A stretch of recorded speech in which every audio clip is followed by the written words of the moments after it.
Okay, Psalm 144. I'm going to read it and then we'll jump into it. Psalm 144 of David. Blessed be the Lord my rock, who trains my hands for war, my fingers for battle. He is my steadfast love and my fortress, my stronghold and my deliverer, my shield and he in whom I take refuge, who subdues peoples under me. O Lord, what is man that you regard him, or the son of man that you think of him? Man is like a breath. His days are like a passing shadow. Bow your heavens, O Lord, and come down. Touch the mountains so that they smoke. Flash forth the lightning and scatter them. Send out your arrows and rout them. Stretch out your hand from on high. Rescue me and deliver me from the many waters, from the hand of foreigners, whose mouth speaks lies and whose right hand is a right hand of falsehood. I will sing a new song to you, O God. Upon a 10-stringed harp I will play to you, who gives victory to kings, who rescues David his servant from the cruel sword. Rescue me and deliver me from the hand of foreigners, whose mouth speaks lies and whose right hand is a right hand of falsehood. May our sons and their youth be like plants full grown, our daughters are like corner pillars cut from the structure of a palace. May our granaries be full, providing all kinds of produce. May our sheep bring forth thousands and 10,000s in our fields. May our cattle be heavy with young, suffering no mishap or failure in bearing. May there be no cry of distress in our streets. Blessed are the people to whom such blessings fall. Blessed are the people whose God is the Lord. Amen. So I think these are all connected. Sometimes they're loosely connected, sometimes they're tight, but this is connected. I honestly chose this one because of the first two verses. I thought that could preach, and I could preach a lot of different ways. But I'm only going to focus on the first two verses. I'll touch here and there on the rest, but there's too much here to get through in 15, 20 minutes. But I think the heart of this is right here in the first couple of verses. So I want to kind of focus in right here. But what we need to recognize right here in the first verse, brethren, that I think, as Nick just said, we are going to sing this afterwards, and there's going to be things we sing in the psalm that ought to be somewhat jarring to your modern sensibilities, and one of those would be that God teaches people how to fight. Right? It says it right there at the beginning. Blessed be the Lord my rock, who trains my hands for war and my fingers for battle. Brethren, God teaches people how to fight, and which to our sensibilities, as I just said, seems like a great contradiction, right? Because the great God of love, which the Bible does portray, is also the great God of war. That same God of love is the great God of war. And brethren, yet, make no mistake, God is not like us, and whatever hesitation that we have about God in the Scripture fighting and waging war is only due to our shortcomings, not to God's shortcomings. God's not flawed, brethren. He doesn't get fits or spasms, and that's why He gets angry. The Bible says God is love.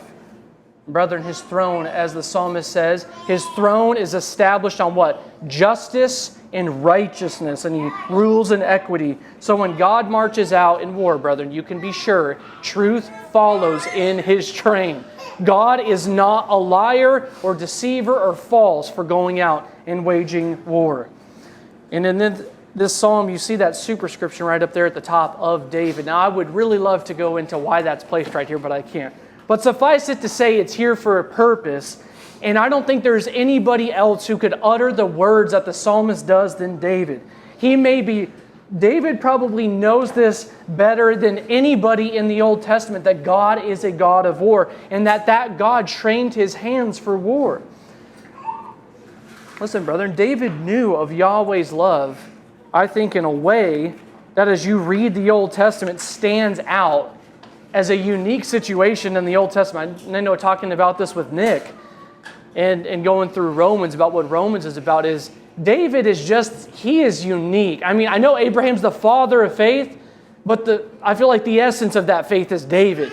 David's doing everything he's not supposed to do, and he does it all by faith. And so I think we see that here later in verse 2. But let's point out this first one, all right? Because I think right here is where we need to make sure that we're being clear as to why David can say God trains his hands for war. And he tells you right here, brethren, in verse 2, and in no uncertain terms, David's hands are trained for war because Yahweh's love taught him war. Yahweh's love taught him war, and it was His love that was his shield in victory. David won and was trained in winning because Yahweh was his steadfast love. And brethren, listen, this means David had learned this from Yahweh, and we get this all throughout David's life.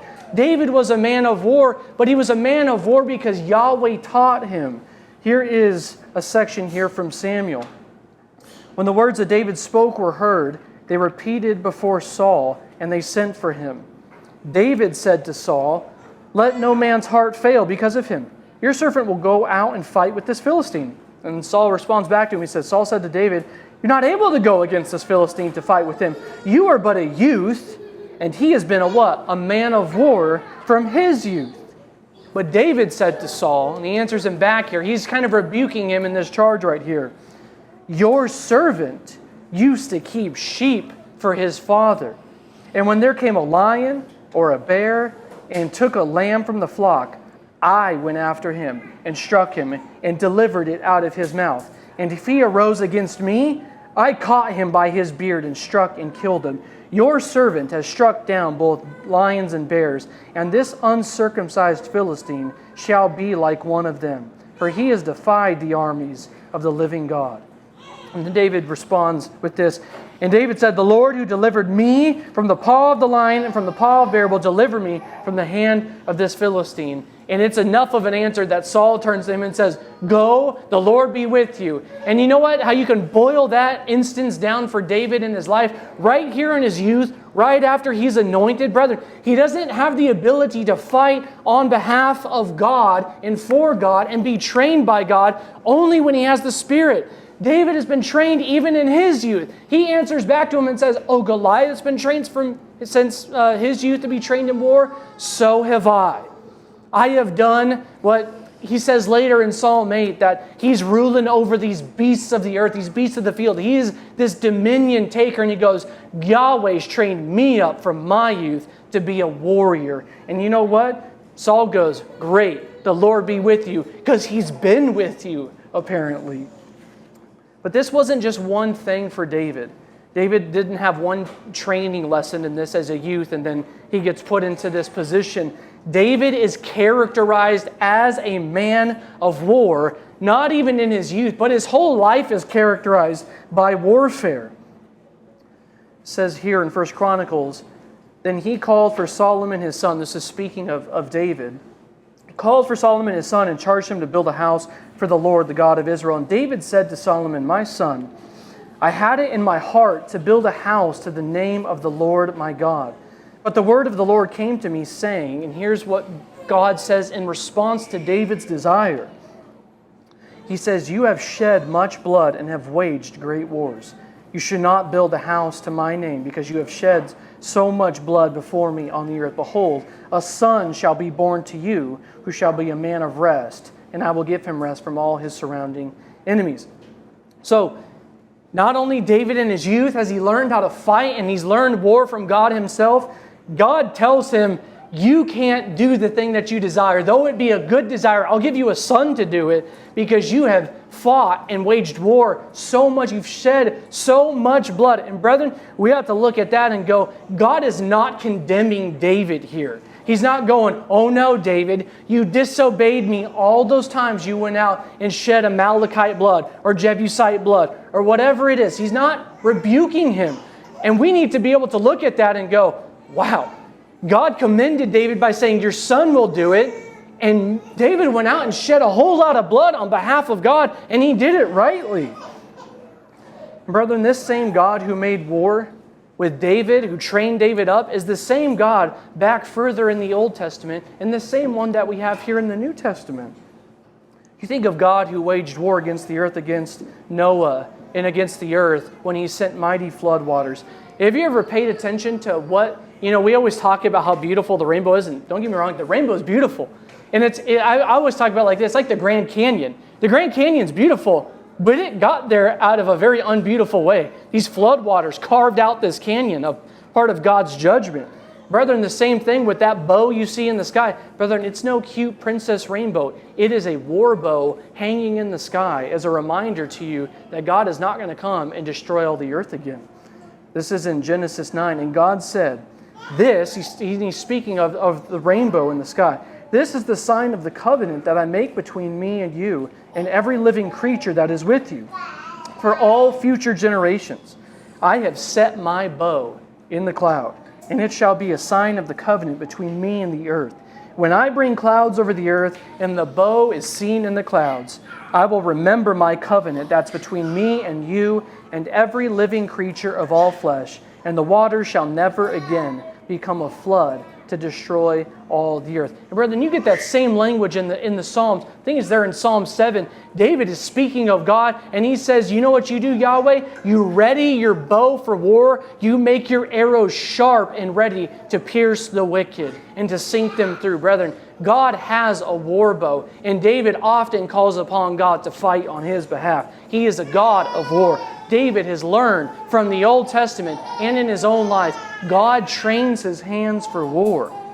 You get this with Moses in that song that we sing, the Exodus song that we sing.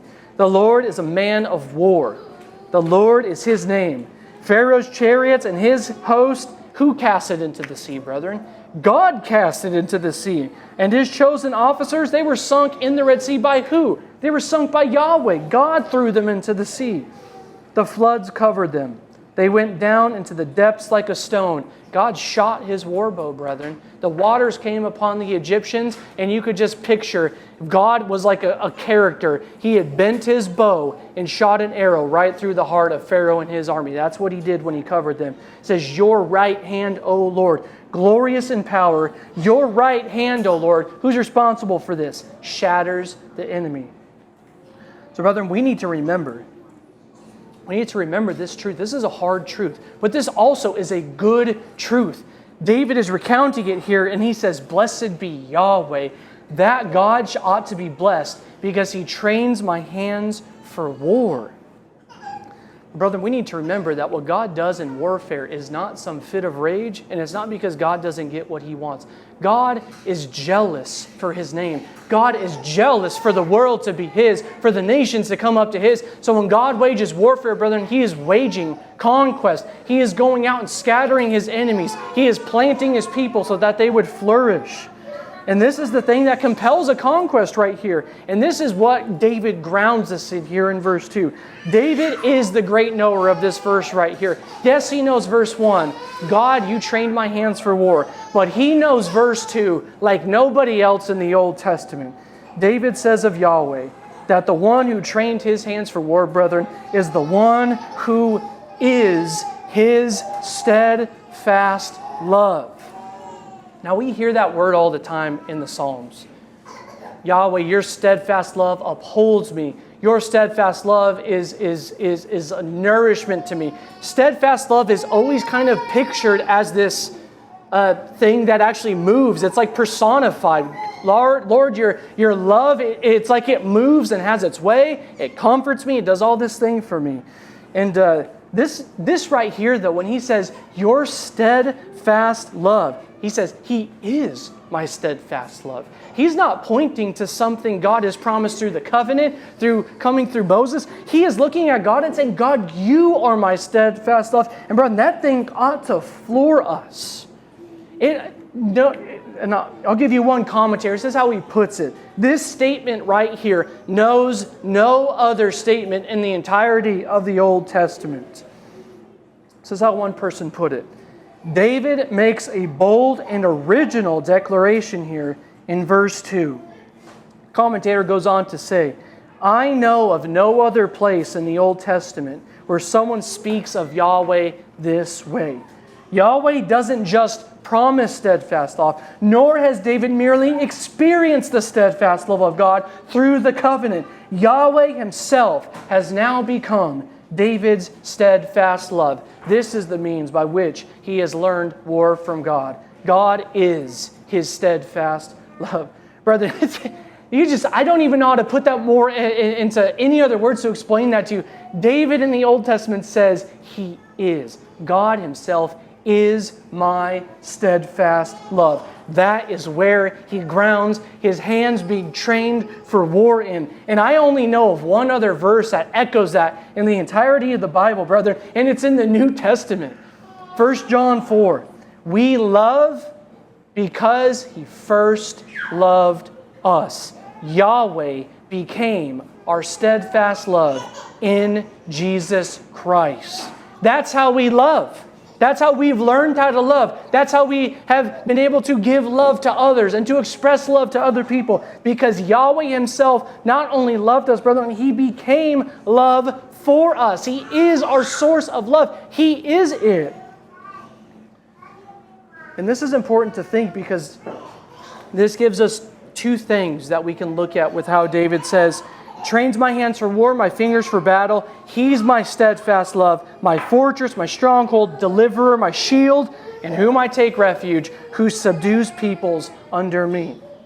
David's hands here are trained for war in two ways, brethren. Both because Yahweh is steadfast love for David. He is steadfast love. And because Yahweh's steadfast love has caused David to be trained in war. So let me explain both of those two. So the first one would be David's hands, the way they get trained to wage war and battle in his life is because, first of all, God is steadfast love. And you get this idea, brother, when we talk about the glory of God, when we talk about what does it mean, when we repeat the psalmist and say, Lord, let the light of your face shine upon us. What are we asking God to do? Are we looking for a bright light to come and shine upon our face to know God's shown his light on me? I want a light source to come from the sky and to shine upon me. But Yahweh tells Moses in Exodus 34 what it means to reveal, to be able to see, to let the light of God's glory shine upon him in chapter 34. It says Exodus 34, 6-7. The Lord passed before him and proclaimed. This is proclaiming his glory. Moses said, I want to see it. And Yahweh says, here it is. The Lord passed before him and proclaimed, the Lord, Yahweh. You remember, Yahweh, Yahweh. A God merciful and gracious. Here's his glory, brethren. Slow to anger. What does God abound up in? Abounding in steadfast love and faithfulness, and keeping steadfast love for faithfulness. And brethren, the reason that truth can be is because the New Testament makes it clear God is love. The reason God can be so faithful to his own steadfast commitment to his people because he himself is that love. He's bound himself. There's no other thing he can bind, brethren. He has bound himself to that. And David has learned right here that the first thing that has trained his hand in war is that he knows that God is steadfast love. He knows that God's glory is expressed in that singular reason. I am steadfast love. You get this here in Psalm 4. David's actually learned this. This is how he's able to talk about this in Psalm 144. He's learned this in his life. Psalm 4, there are many who say, who will show us some good? And then David responds, well, I'll tell you who show us some good. Lord, lift up the light of your face upon us, O Lord. You have put more joy in my heart than they have when they're grain and wine bound. Brethren, he's calling upon God to do something he has experienced. God, lift up the light of your face again. Let it shine upon me because that is your steadfast love, your faithfulness. You are my source of steadfast love. You are it. Shine that upon me. Brethren, because when David has seen God's goodness, which is his steadfast love, the light of his face shines upon him. This is how David responds in Psalm 139. Listen to this connection. That with the response that David learns, and this may seem like a weird connection, but the response David learns from seeing and experiencing God as his steadfast love is this. Psalm 139. Oh, that you would slay the wicked, O God. Of men of blood, depart from me. They speak against you with malicious intent, and your enemies take your name in vain. Do I not hate those who hate you, O Lord, And do I not loathe those who rise up against you? I hate them with complete hatred. I count them as my enemies. And brethren, that is because right before that, you know what comes before that in 17? He says, Lord, how precious to me are your thoughts, O God. How vast is the sum of them. Brethren, David has reflected upon God, Yahweh, as his steadfast love. And when he sees God's enemies look at Yahweh, who is steadfast love, the very essence of love, you know what David's response is? I hate them because they hate you. Because they hate love, brethren. They hate Him. They look at Yahweh and they say, the steadfast love, we hate Him. And David says, He is steadfast love. I hate those who hate you, God. And that is not David trying to pick a fight, David trying to quarrel. Brethren, David has learned to love the very thing you ought to love and we ought to love in here. Brethren, if we love God, there will be things in this fallen world where we say, I hate those things with perfect hatred, because those things hate the very thing we ought to love. Do I not hate those who hate you, O Lord? Put in there, do I not hate those who hate you, O God who is love? Brethren, when people hate something like that, the essence and epitome and center of love, when they hate God and they don't submit to Him, you have to be convinced of that truth. David is not wanting his hand trained in war because he's like Joab, just a man thirsty for blood. David was not a bloodthirsty man, brethren. He slew all those people and prayed to God, I'm a righteous man, Lord. I've always upheld your law. My hands are clean. He can say that. Why? Because he did it in faith, knowing God is His steadfast love. And when they hate God, brethren, they're hating love. You think about that. Why do you stand out at the abortion clinic? Brethren, they hate the children we hold. And they hate your God more than that. And David is not saying this to be flippant and easygoing about harsh rhetoric. He says, God, I hate them because they hate you. The one who's shown His steadfast love upon him, he didn't deserve it. And he says, Lord, I hate those who even hate you. How could they hate steadfast love? Brother, that's what He is. He is our steadfast love. Brethren, it was Yahweh's love that not only taught David what he ought to love and what he ought to hate, it was Yahweh's love that taught David to fight. Brethren, what you love, which usually the saying goes, you fight for the things that stand behind you. You have things behind you you're willing to protect because you love them. And why you charge forward in battle is so the things behind you stay protected. And Yahweh's love taught David to fight. He trained him, brethren, for holy war. And you can hear this in Psalm 2. This really just paints this in a much broader, this is not just some, all right, I'm going to declare David's going to be the one to smash all of his enemies. You think about this. He's learned Yahweh's love, and God told him in 2 Samuel 7, David, you will be a son to me. I will be a father to you. I have given you my steadfast love. And David is now recounting the promise of God when Psalm 2 is being penned. Yahweh, who is my steadfast love, He said this to me. I will be a king, and He will be my God, and I will have the nations. So the nations ought to come up and say, we're yours. And when they buck, they are bucking at the one who is steadfast love, which is why David pens this in Psalm 2. He who sits in the heavens, what? Laughs. And the Lord holds them in derision. Derision for what? Why does the Lord hold the nations in derision? Brethren, because they're violating the terms of the covenant that God gave to David. He is His steadfast love. He cannot fail to upkeep His promise in this. It says that God will speak to them in His wrath, terrify them in His fury, saying, I always thought this was so weird at first. When the psalmist says say, I want you to think about it like this. Let me interpret this for you. So right before that it says, then He will speak to them in His wrath and terrify them in His fury. Those are two parallel statements. How will Yahweh speak in wrath? And how will Yahweh terrify these insolent, divisive nations coming up against Yahweh. He says, here's the word being spoken. This is how Yahweh will rebuke them in wrath. This is how he does it. This sounds kind of weird. As for me, I've set my king in Zion, my holy hill. He's saying it's a done deal. I have set my steadfast love on David and his house. I've set my king in Zion. That is his wrathful rebuke to the nations. It's a done deal.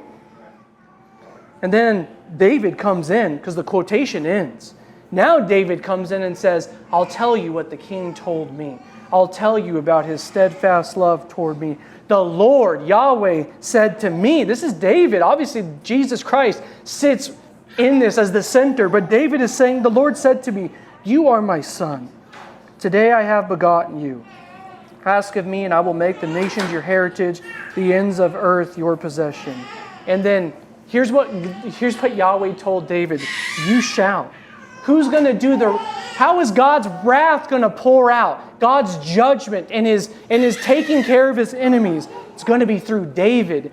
You shall break them with a rod of iron and dash them in pieces like a potter's vessel. And then here's David wrapping this up. Now therefore, O kings, be wise, be warned, O rulers of the earth. Serve Yahweh with fear and rejoice with trembling. This just is crazy how this goes back and forth between the Son and Yahweh. Kiss the Son, kiss David, lest he be angry and you perish in the way. For his, I think this is speaking of the Son, his wrath is quickly kindled. Blessed are all who take refuge in him. Brethren, as we consider that then in Psalm 144, we need to consider the reason David was such a man of war, how he could say, blessed be Yahweh, my rock, who trains my hands for war and my fingers for battle, is because David learned, you are steadfast love. And your steadfast love has caused me to go and to love the things you love and to hate the things you hate. And brethren, while our warfare might be different, we are nonetheless engaged in warfare as the New Testament holds out for us. Our battle no longer is against flesh and blood, but against principalities and powers in the heavenly places, brethren. And we are maintaining and we are waging a far greater battle than David did against Jebusites in Jerusalem. And we need to be convinced of this, though. We don't want to look too far, as Nick said, and we need to find, where does our hope come from? Our hope comes from the Lord. And as we fight, brethren, those need to be up top of mind, because David is not fighting because he loves the fight. David fights because he loves the one who is love. David loves Yahweh, brethren. And the question that only comes to you at the end of this is he my steadfast love? Is he my fortress? Is he my shield in whom I take refuge? The one who will subdue peoples under our feet. Brethren, if that is the case, he will train our hands up for war. But instead of removing nations, brethren, we will gather them in. So let us cry out to God now in prayer and say, Lord, train my hands for war. Let's pray.